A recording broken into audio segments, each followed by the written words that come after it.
I'm proud to be considered one of the founders of this particular library. It was not easy to establish. We thought it'd be so easy to go to our city fathers and say, we need a library in Chinatown. But do you know, they told us, you don't need a library here.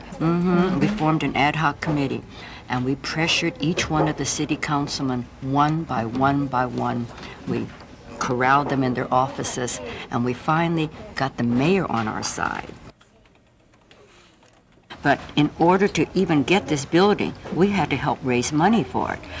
Our donors wall and our memorial wall outside at the lobby there is a tribute to every pioneer Chinese family, business, our local organizations. It's a magnificent history of people who care. We cannot take our libraries for granted.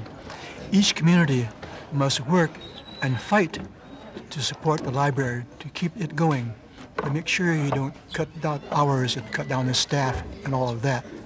The libraries are so important for the community, especially the young people, especially the immigrants. But this is what makes a difference in their lives. The libraries in America changes immigrants into Americans. There is a time to rally around our libraries. It's before the hours are cut and the doors are shut.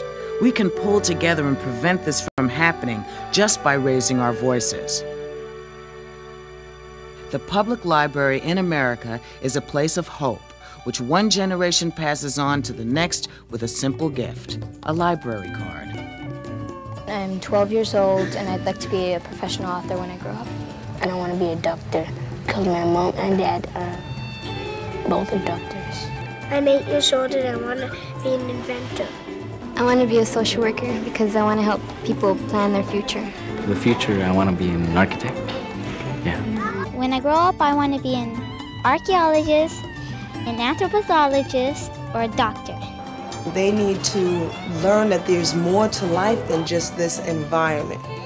You know, they need to understand that there is something out there, and they need to, grab for it.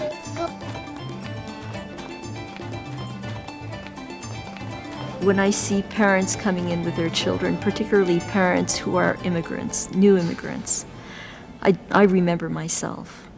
I remember how my father took me by the hand and walked me through the doors of the library and gave permission for me to have a library card, which has became the key to my future.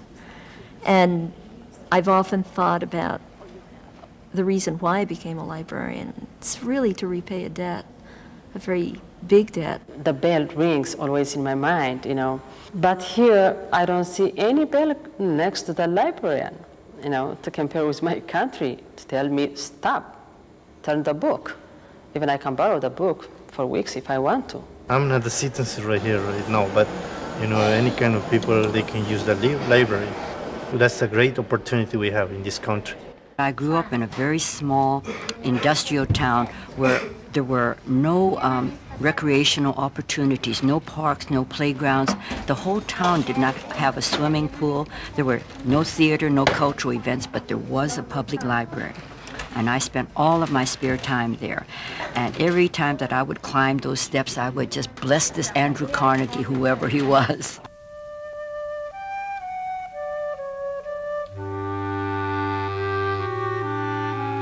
I went to see that Statue of Liberty, not in the first night I came to America, but after 1 year I went there and I felt emotional. I felt some, like a special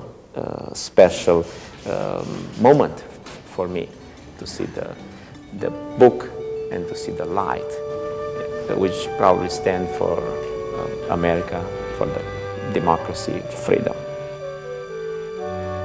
Maybe all the libraries should have this symbol, Statue of Liberty. And it's not only liberty to vote or liberty to be elected, but it's the freedom to study, to grow, to increase, and to become a full person. Has a library changed your life? Think about it. Now, I'll be quiet now so you can raise your voice. Oh, come on, speak up nice and loud. You got to keep this story going.